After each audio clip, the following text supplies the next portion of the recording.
If for whatever reason you don't want to use the auto generation feature, if for example you wanted your bundle to have a more traditional looking index page like this for example, you would have to program each hyperlink individually. So for each document here you would have to program the hyperlink.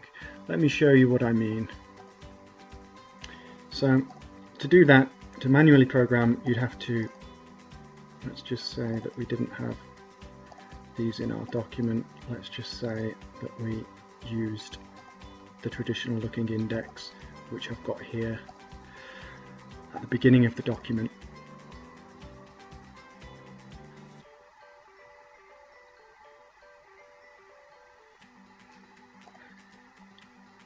Here's our alternative index. So in this bundle, we're not going to use the auto generation feature, we've just used a different file.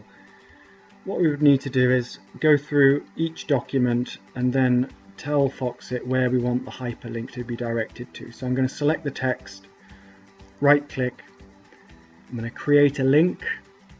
Here you can choose what format you want the hyperlink to be. So for example, if you wanted it to be a square, you can see there that that's what it would look like, or if you wanted it to be underlined, and that's what it would look like.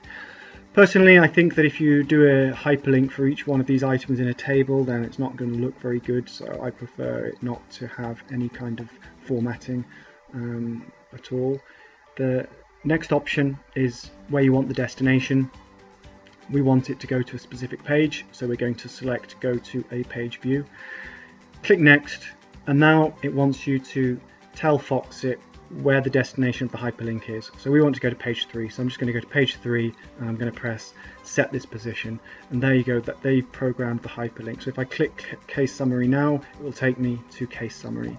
So I'd have to do this with each of the remaining documents. So right click, create link, next, and then go to page 5, set this position.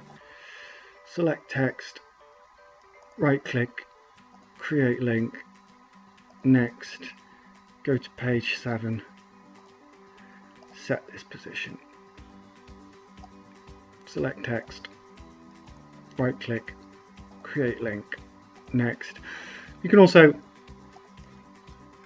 type in the page that you want down here and it'll take you to that page, and set this position. So you can do that with each of the documents here in your index page, and you can do it manually like that if that's the way that you prefer how to do it.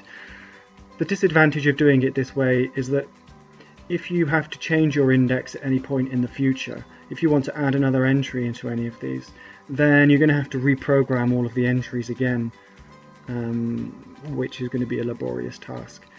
But you have the option here. If you want to do it this way, you're welcome to do that if you're more comfortable that way. Alternatively, use the auto generation feature.